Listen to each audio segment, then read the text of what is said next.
Ma mission TV, le miroir du monde. Ma pèse a biso vraie raison, ma vendise les gouverneurs à tout. Avant, ma bé ekouya, bala qui s'abiso, ma bé ma vendise les gouverneurs à tout. Nana mon atte que c'est un départ au terme matériel. Ma caméra soit au terme matériel, to intellectuel les analyses. Na lobi na yo ke ne mwanda nsemi aloba ki réflexe individuel. Vice gouverneur yéneza au terme matériel. Aussi bon la tête c'est un départ à vice gouverneur. Le mwanda tcheni ici après ça qui point de vue na ye. Lobi le boko mona de massacre ça les mina Congo central. Boko mo total la mwanda tcheni. Mwanda tcheni aloba les fractions individuelles. Bazon a tout ça la musala et les cas na média nyonso. Ba déclaration c'est le cas. Ce comme on nous tozo chama quel est le contre-gouverneur à tout. Avant la poste non ko zo senga ba piaye. To limite un jour massacre ça les mana Congo central parce que oyo comme injustice. Oyo sur le niveau il y a dossier à gouverneur à tout matubwana. Ce qui total bien procédure OPG la sengaki. Ba bengi saki gouverneur à tout awapo ba yokaye. Ba sirisa ko yokaye. Ba lobby ba tchena disposition assemblée provinciale.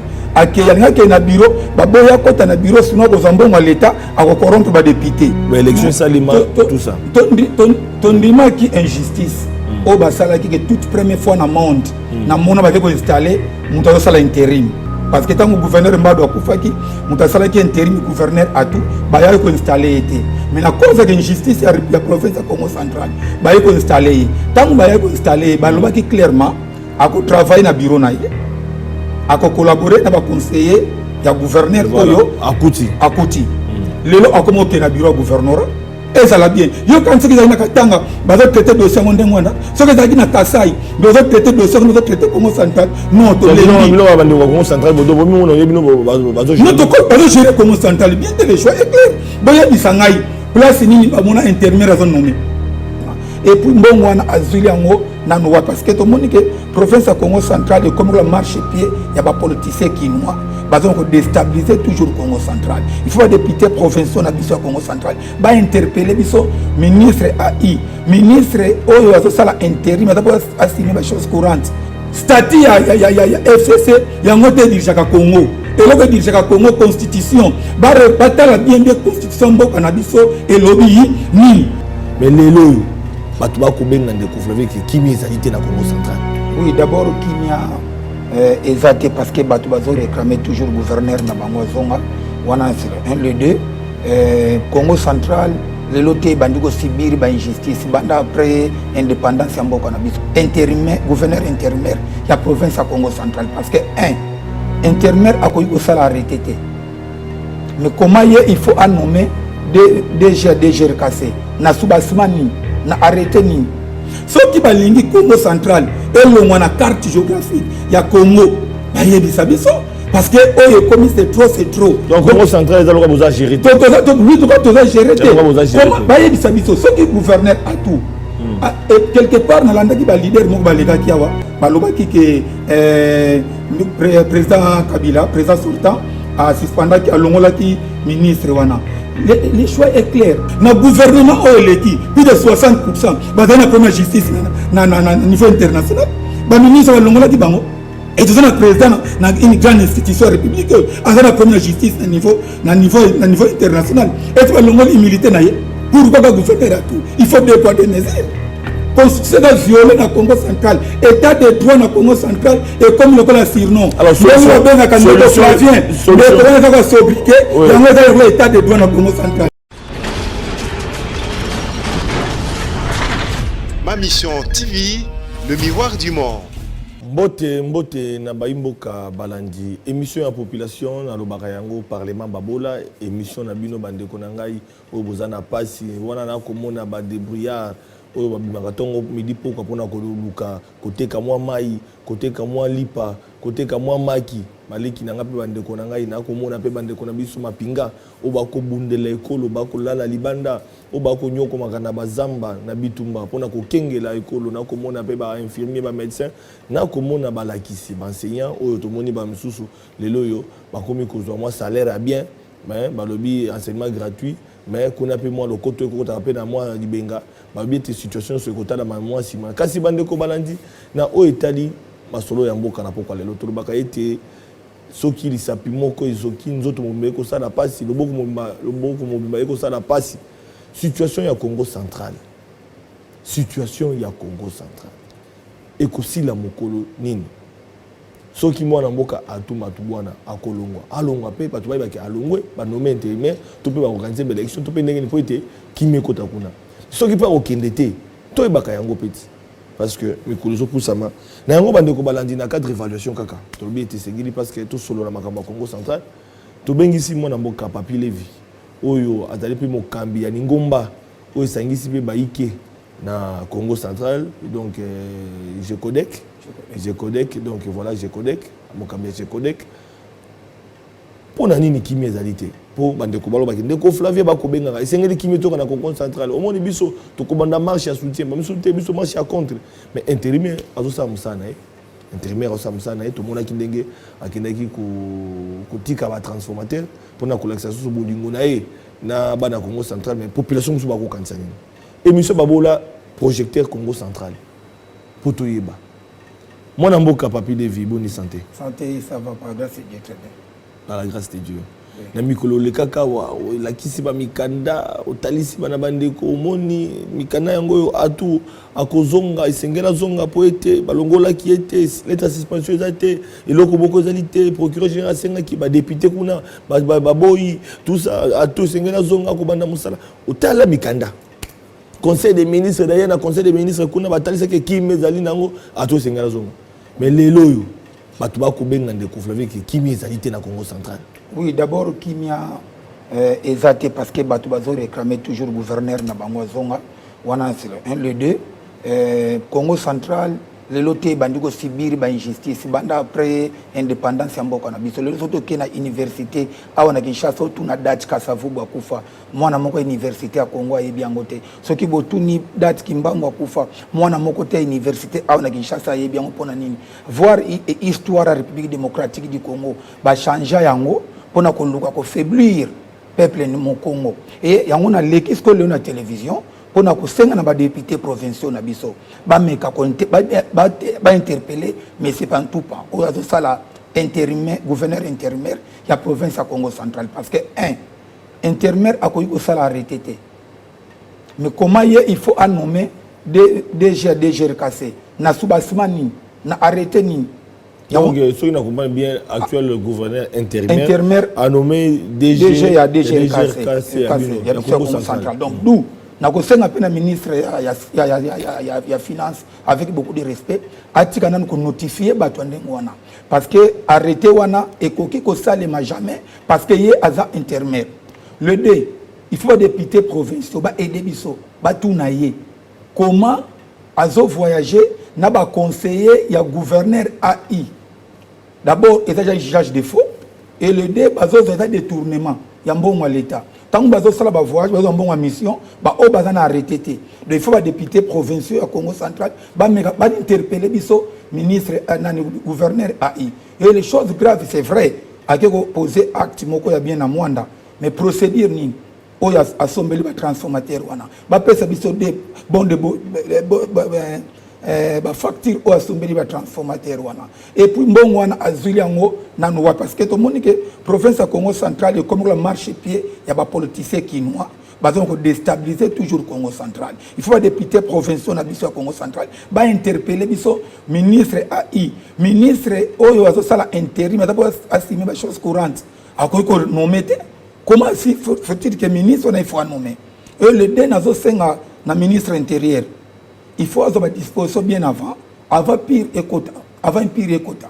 Et dans l'adage moko ba Congo baluba, quand a kitende avant Musapia Luala. Donc linga déjà band avant Musapia Zoka. To lingite un jour massacre ça na Congo central. Parce que oyo comme injustice. Oyo le niveau il y a dossier à gouverneur Atuma Tubwana. Ce qui total bien procédure au PG à Sengaki.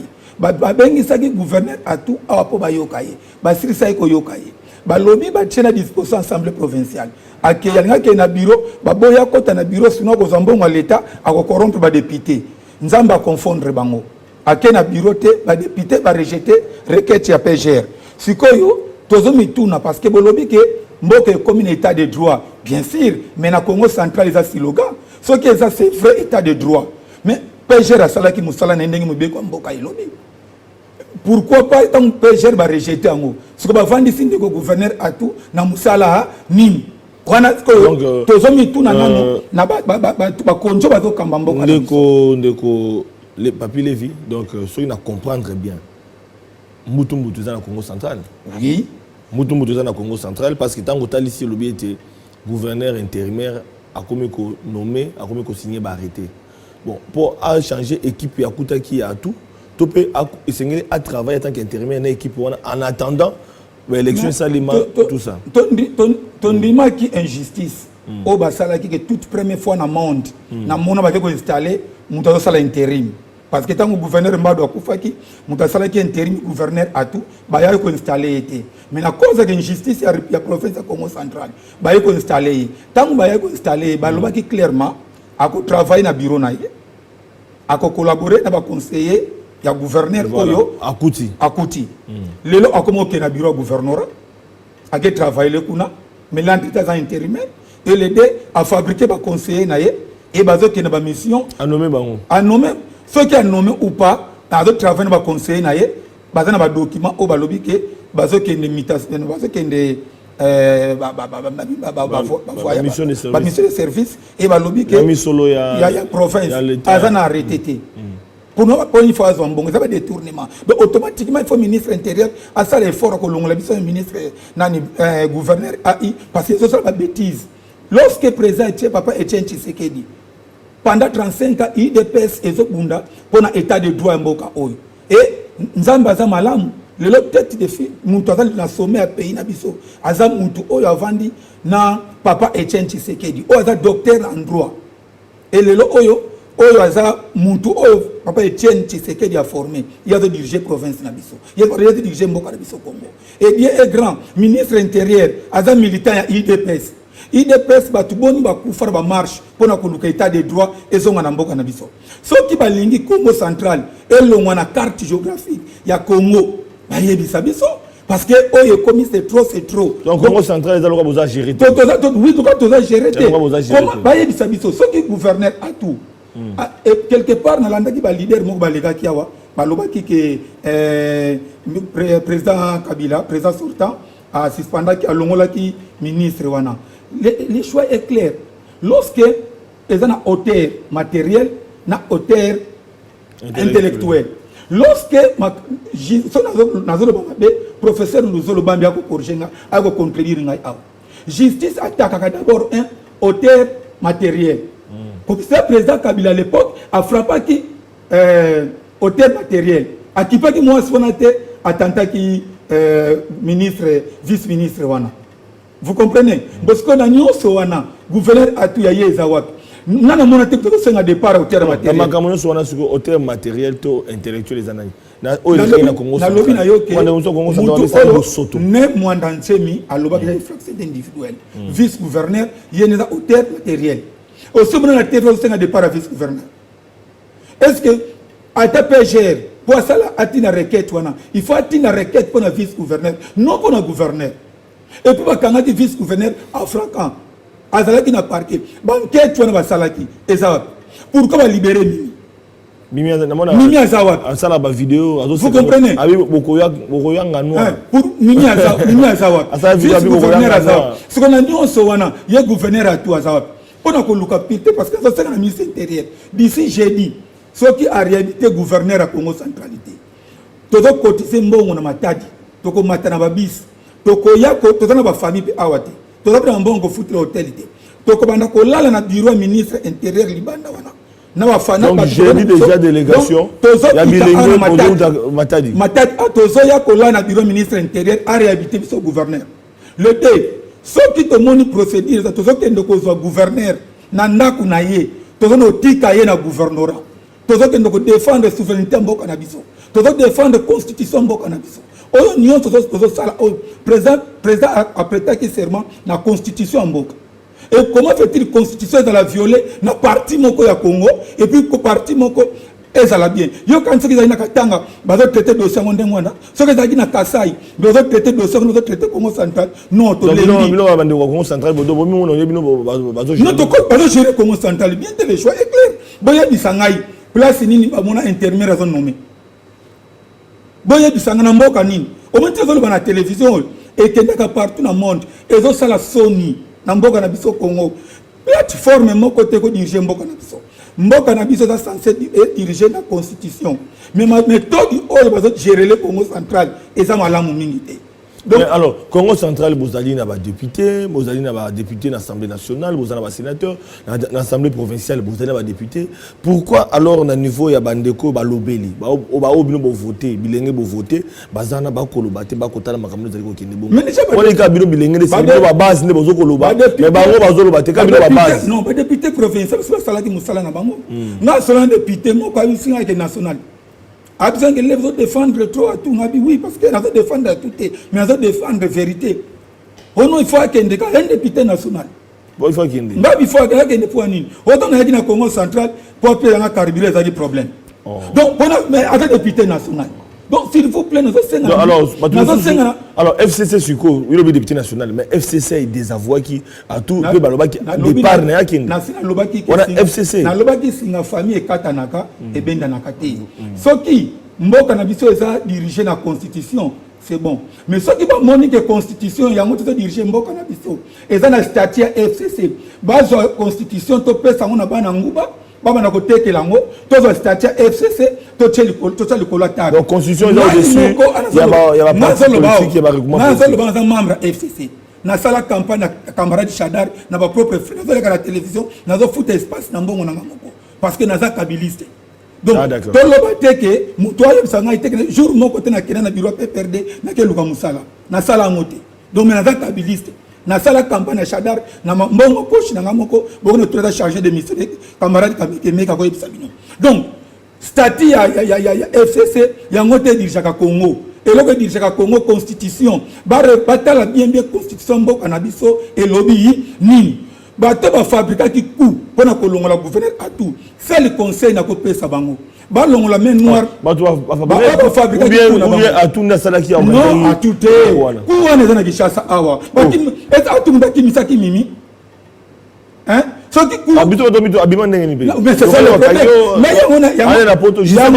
yangona zebi sayo te ba politicien kinois lelo te ba bandi ko déstabiliser Congo central. Donc lorsque pas doit ça en vie ba créer motion moko à partir de Kinshasa pour ko déstabiliser Congo central. Et puis gouverneur a tout aillé pas même une année mais pourquoi dans la province na bango moko ba sala kamuti et le gouverneur a prendre pas ça. Et puis, ça va être la décision de la Wana. Attends, mon Congo, mon Congo. Mais le Congo central, on a l'idée rebelle. Na lobby na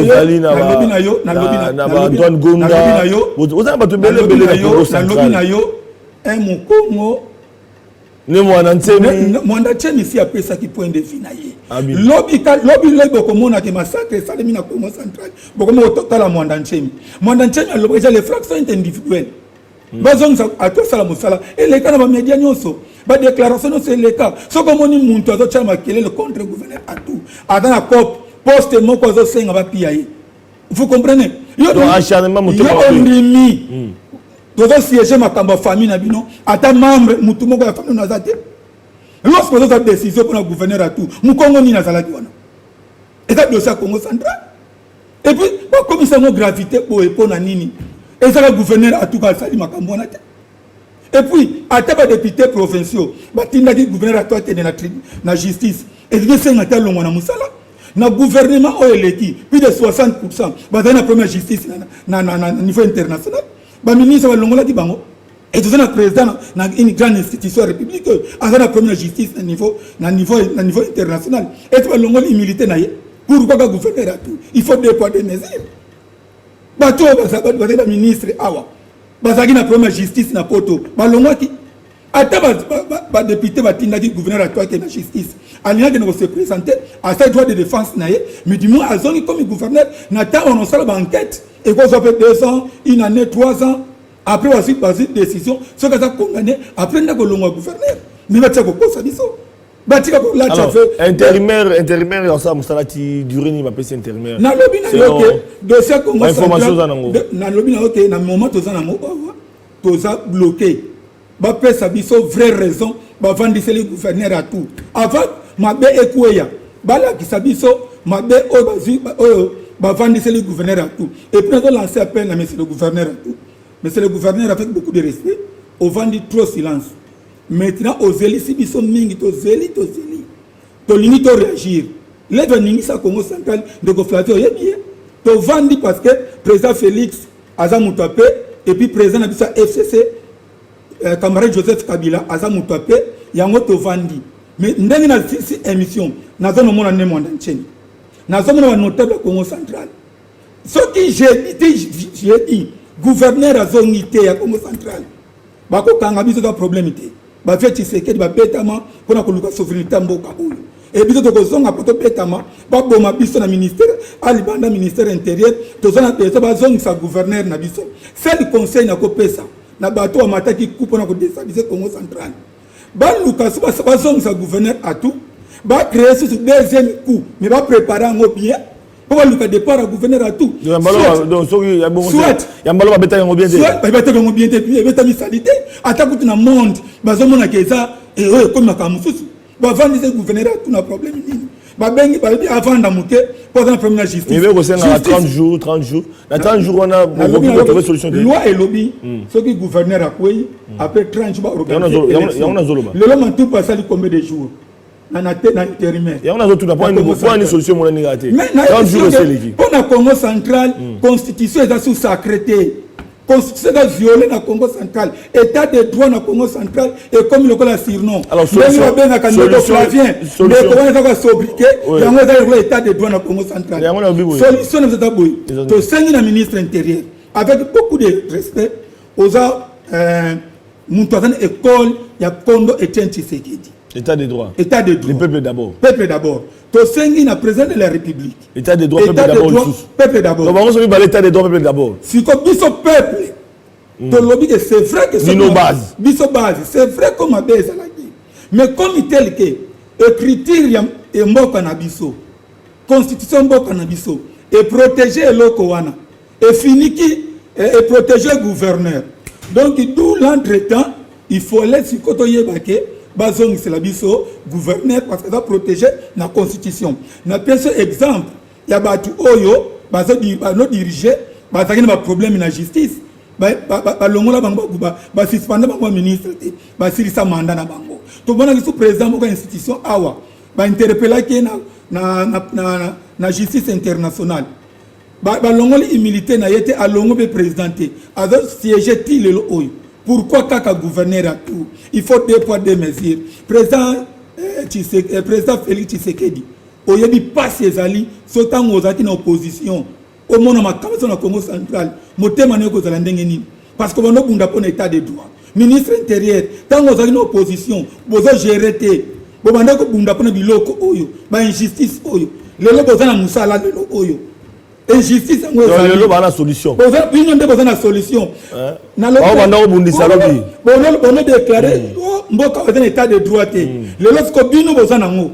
Opposition no bundisa pas que Kabila ça musate. Si l'opposition est du pouvoir. Là est clair. L'opposition va du pouvoir. Si on a critiqué de Kabila. On va gérer. Na biso ba Congo ndeka lo ba mingi atemaka sala. Siko ba mo bala. Nzo mura maboko. Bango ba se gérer. Siko nini ba ko pe nini o ba ko pe sa biso. To lo ba nini. Soko to lobi le mo kan boko boma biso to sala biso mabe. Mais bino bazaki na opposition. Bo sala ba marche pour l'état de droit. Merci. Oyo gouverneur a tout aza totalement na raison parce que ça protéger la constitution. D'ici jeudi d'ici jeudi tant on a ningisa Congo central wana RFI eluba na kenda ki pona ninga justice na ninga makambo etamla na busolo nyonso bazongi c'est la biso gouverneur a tout asala musala et puis les députés provinciaux ba interpeller biso rapidement mini gouverneur a qu'un se justifier n'a pas fait au total ici. Je pense qu'Assemblée provinciale n'a pas confiance dans parce que dans l'Assemblée intellectuelle ba kende pour na koluka kimia et zonga na province la biso gouverneur a tout aza député provincial. Mais ma transformateur, ils sont pas mis bien de la transformateur. Ma transformateur, il y a tout. Merci. Ça va bon de pays. Ça va député provincial. Donc, député provincial, le ministre intérieur, déjà que d'ici jeudi, le ministre gouverneur a violé la constitution parce qu'il y a un intermédiaire mais a arrêté. État de droit autres gangs la voilà. Merci beaucoup. Voilà. Ngana CP quand le mot bande ko balandi. Na CP quand le mot parce que nana quand président de la République Félix Tshisekedi a lobby to bana ko critiquer to bana ko loba mais tant to komi pembeni to kutani que no ba diabolisation de Kebele. Wana ngate. Wana le président Félix Tshisekedi Tshilombo habité ndeko Kabila bana ko critiquer mingi tout ça na opposition to bonisa mais tant to komi na bonga président sango to moni que kuna pe makambo ya ndenge mosusu ndeko autu ko soulever habitat des droits to mela ba lacrymogène pour le changement beaucoup biso to mela ngai ndeko Flavien ba marche pembeni Vital Kamerhe ba marche pembeni mwana mboka Félix Tshisekedi Tshilombo na marche dans un monde ba ndeko ebele di mettez wana échanger tito comme na triomphal na bossa na meeting na triomphal te tous ana à podium biso tout pour le changement mboka mais lelo makambo changer mais bande ko babiki état de droit wana ya B52 mokongo ko ba Etienne Tshisekedi wa mulumba wata ko talisa biso bango bangi bafika ngona Congo central ngana olinga makile so panate parce que vous émission babola na kolinga te po onyo so banyo ko makuna za babola na kolinga te babola ya Congo central bakufa population parce ngana mona msa population na ko sepelate donc likambo c'est vrai suite en belé bloc cadena assemblée provinciale babo ko livrer gouverneur na ngambo kuna pe ba politique ba sala bango FCC peut désavouer to ko bimela na moni mokonzambo ko sengeli moko abeta du point sur la table ata la pe likambo Congo central pour te kimezonga soki ato okende akende to ba kakei ba organiser ba élection gouvernement so bandi so pe akotika la atikali alors makambo za clair pendant que temps evandi bongo bobo c'était Congo central dans la frontière Congo central est à la frontière. Ils ont la frontière en Boka. Donc, ils sont venus battre la Congo central malam. Donc, voilà, je vais vous dire merci, merci, Papi Lévi. Merci. Tu vas dire que tu es Kozonga. Non, Angola, nous d'ici, j'ai dit que nous sommes. Je vais vous dire que tu es Papi Lévi. Ce qui pèse à Angote, tu es Papi Lévi. Mais pendant le Congo central, nous avons comme ping-pong, tout le monde a solution. Tout le lobby a invité mon souple à Massola Sika. Pourquoi les gens